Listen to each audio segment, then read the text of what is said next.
Fala pessoal, tudo bem? Professor Germano, Pastor Germano. Pessoal, hoje nós vamos aprender sobre Oriente Próximo e Médio, o berço das civilizações. Nós vamos falar hoje sobre Mesopotâmia, vamos falar sobre Egito e também nós vamos falar sobre os hebreus, mas não é agora, é daqui a pouco.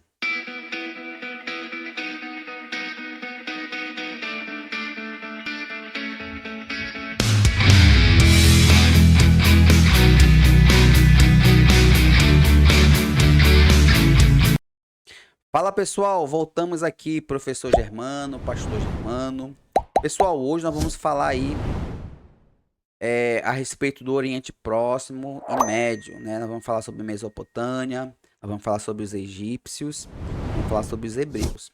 Pessoal, algo importante aqui que eu quero falar com você. Antes de você assistir essa aula, você precisa assistir a aula de introdução às civilizações, certo? Lembrando que nós não vamos detalhar todas as civilizações. Vamos falar aqui só o que é mais importante, pessoal. Mas, porém, né, nós vamos aí falar com mais detalhe, né, com mais cautela, a respeito das civilizações clássicas, né, que é Grécia e Roma.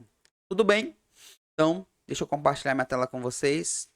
Pronto, tela compartilhada. Então, nós vamos falar hoje aí a respeito aí do Oriente Próximo e Médio, né? O berço das civilizações. Vamos lá. Pessoal, o que eu preciso entender aqui, ó? Já estou sendo até chato, já estou repetindo muito, falando muito a respeito disso. O que você precisa entender para a sua prova? Que as grandes civilizações, elas vão surgir ao redor dos grandes rios, certo? Por quê? Por conta da agricultura. Certo? Então, já estou sendo até repetitivo demais, colocando isso na sua cabeça. As grandes civilizações, elas vão surgir ao redor dos grandes rios, certo? O que mais que nós vimos aqui? Nós vimos também, pessoal, na aula passada, que quando quando o povo ele fixa a residência, o sedentarismo, nós vimos aí também que nem todo mundo precisava ser mais agricultor. Então, as pessoas começaram a aprender outras funções, né, outras atividades, começaram a se especializar em outras coisas. Por exemplo, algumas pessoas foram se especializar no porcelanato, né, aprender a fazer vasos, fazer pratos, né? Enfim, fazer essas coisas, né? Outros começaram a se especializar na madeira, né? Começaram a construir casas, né? Construir monumentos, enfim. E outros começaram a fabricar armas, né? Que nós falamos isso que é a idade do metal, certo? Então, nem todo mundo era mais agricultor. As pessoas começaram a se especializar em outras funções, em outras especialidades. E com isso, pessoal, surgiu aí as cidades, né? As pessoas começaram a se aglomerar e aí foram surgindo as cidades. E com isso houve uma necessidade de estruturação, certo? E aí se criou-se os estados e aí houve a necessidade de hierarquizar, né? Fazer a hierarquia, certo? Dentro da sociedade. Então, olha aí, ó. O Oriente Próximo foi o palco das primeiras civilizações urbanas. A gestão da água foi o motor para o nascimento do Estado e das primeiras leis sistematizadas. Para a sua prova, anote aí. Vou esperar você pegar um caderno, vou esperar você pegar a caneta agora. Vou esperar aqui. Já, já pegou? Então vamos lá. Anote para a sua prova. A relação entre rios e o surgimento das primeiras civilizações é essencial. É aquilo que eu já falei, pessoal. Certo? As primeiras civilizações vão surgir ao redor dos grandes rios por conta da agricultura. Vamos lá. Então, olha aí, ó, como eu falei para vocês, aí nós vamos estudar agora a Mesopotâmia, a terra entre rios. Então, a Mesopotâmia, pessoal, vai estar é, entre os rios aí Tigre e o rio Eufrates, né? Então, é, vamos entender aqui, ó, o modelo de cidade-estado. Diferente de um império unificado, cada cidade possuía autonomia política total. O que que ele quer dizer aqui, ó? Ele quer dizer o seguinte, que cada cidade dessa aqui, ó, vocês estão vendo esses pontinhos aqui em amarelo? Cada cidade dessa aqui, eles tinham seus próprios reis, certo? Seus próprios líderes, seus próprios governadores, certo? Então, eles não tinham um império unificado, único, não. Cada um tinha seu líder. Que mais? O que é importante aqui na geografia? Ela é uma região fértil, mas exigia complexo sistema de irrigação, certo? O que significa isso, professor Germano? Significa dizer que eles criavam, eles tiravam a água do rio e levavam até onde estava lá a agricultura. Então, era um complexo sistema de irrigação. Então, eles faziam essa ideia aí de levar a água para outros locais próximos da cidade. O que mais? Cada cidade era governada por um rei, já falei isso. E o que é importante, pegue seu caderno aí, eu sei que você está com seu caderno agora, assistindo a aula do professor Germano. Então você vai anotar aí, ó, que o rei, ele desempenhava três funções. O rei, ele desempenhava a autoridade militar, a autoridade administrativa e a autoridade religiosa. O rei desempenhava a autoridade militar, autoridade administrativa e autoridade religiosa, certo?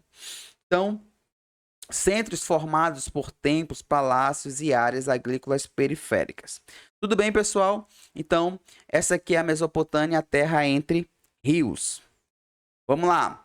Qual é o legado que eles vão deixar, pessoal? Então, os mesopotâmios, eles vão criar a escrita cuneiforme, eles vão ser os primeiros que vão inventar a escrita, certo? E vão criar também o Código de Hammurabi, certo? Que vai ser uma organização jurídica formal, aonde se as pessoas quebrassem alguma coisa ali na organização social, eles eram punidos. Então, eles vão ser os primeiros aí na organização jurídica formal. Então, anote isso para a sua prova. Os mesopotâmios, eles vão ser os pioneiros na escrita, ou seja, eles vão ser os primeiros que vão criar a escrita, e na organização jurídica, ou seja, eles vão ser os primeiros que vão organizar aí a parte jurídica formal. Em questão da sociedade e religião na Mesopotâmia. Então, olha aí, ó. A religião não era apenas fé, era parte da administração. Então, a religião era algo importante para os mesopotâmios, certo? Porque o rei, pessoal, ele atuava como aí, ó, o intermediário entre o divino, né? Entre o divino, né? Ele era o mediador, ele atuava, fazia essa mediação entre o divino e o povo, certo? Então, a sociedade era rígida, baseada em privilégios estamentais. Então, olha aí, ó. Então, essa aqui, né? Era a pirâmidezinha deles, a pirâmide social. Lá em cima estava os reis, os sacerdotes, né? Abaixo dos reis e sacerdotes estavam os militares e os escribas, e abaixo deles estavam os camponeses e os escravos. Um detalhe aqui importante, pessoal, que os mesopotâmios, eles eram politeístas. Professor Germano, o que significa politeísmo? É que eles acreditavam em vários deuses, certo? Então, nós vamos ver que isso aqui era algo comum nas sociedades aqui nesse período. Tudo bem? Vamos lá. Vamos falar agora do Egito, a dádiva do Nilo. Então, olha aí, ó. Diferente, pessoal, diferente aí dos mesopotâmios, os egípcios, eles tinham uma centralização, pessoal, certo? Então, eles eram povos, por mais que tivesse várias civilizações, né? Mas se concentrava o poder somente em uma pessoa. Quem é essa pessoa? Fala para mim aí, fala para mim aí, fala para mim. É exatamente o faraó. Então, o faraó era o líder supremo aqui no Egito, certo? Então, vamos lá. A regularidade das cheias do Nilo permitiu uma agricultura estável. Isso favoreceu a consolidação de um estado altamente centralizado e unificado territorialmente, ao contrário das cidades-estado da Mesopotâmia. Pessoal, um detalhe aqui que faltou falar sobre os mesopotâmios, né? Que os mesopotâmios, eles tinham aquele período de várzea e o período de cheia, né? Então, o período de várzea é quando o rio seca, né? E o período de cheia é quando o rio ele enche, certo? Então, os mesopotâmios eles tinham esse período diferente aqui dos egípcios, né? Que os egípcios eles não tinham esse período de várzea, né? De secagem do rio, certo? Por mais que secasse, mas não era tanto como lá na Mesopotâmia. Então vamos lá. O faraó é o modelo teocrático, né? Então a definição de teocrático, o que significa teocrático? É o poder político está diretamente associado à religião. Então, o faraó ele desempenhava essa função, né? Ele era como se fosse Deus na terra. Então, o que ele falava estava dito, né? Estava batido o martelo, então não tinha como questionar. Qual era o papel do faraó, professor Germano? Fala para mim aí, ó. Vou falar aqui, ó. Não apenas um rei, mas um representante divino na terra, Deus vivo. Concentração total de funções administrativas, militares e religiosas. Então, olha aí, ó. Da mesma forma como os mesopotâmios, o faraó ele desempenhava três funções aqui. Então, é importante você anotar isso aí, ó. Tinha função administrativa, função militar e função religiosa. O faraó tinha a função administrativa, função militar e função religiosa. Então, foco para a sua prova aí, ó. Egito é o exemplo clássico de Estado centralizado e teocrático. O que significa isso? Que por mais que eles tivessem várias cidades, somente uma pessoa mandava ali, que era o faraó. Exatamente. Vamos lá. Então, essa aqui é a pirâmide social deles, né? Faraó, com poder absoluto lá em cima. Abaixo de Faraó vinham os sacerdotes, os militares e os altos funcionários. Abaixo deles estavam os escribas e os artesãos.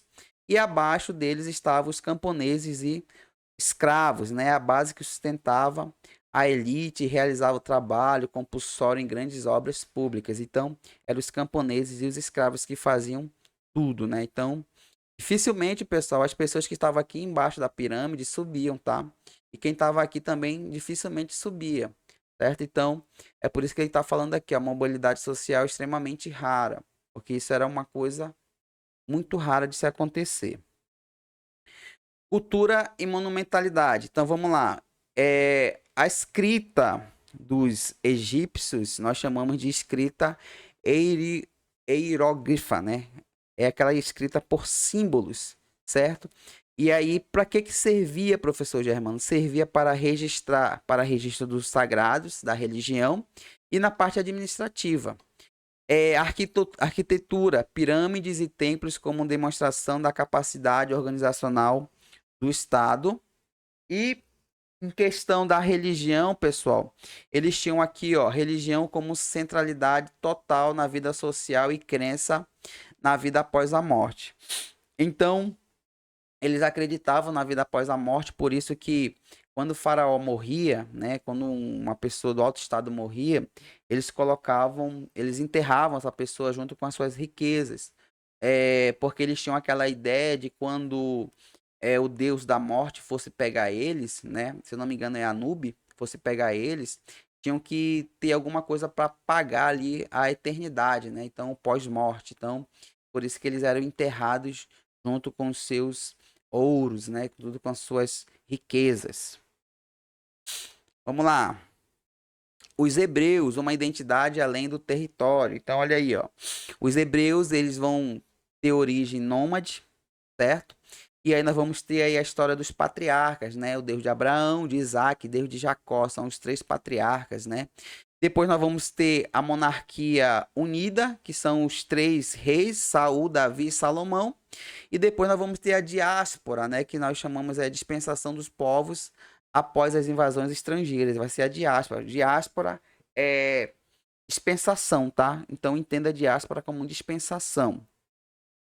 Diferente do Egito e Mesopotâmia, a força histórica dos hebreus não está na construção de materiais, mas na tradição religiosa. Então nós vamos já ver isso daqui.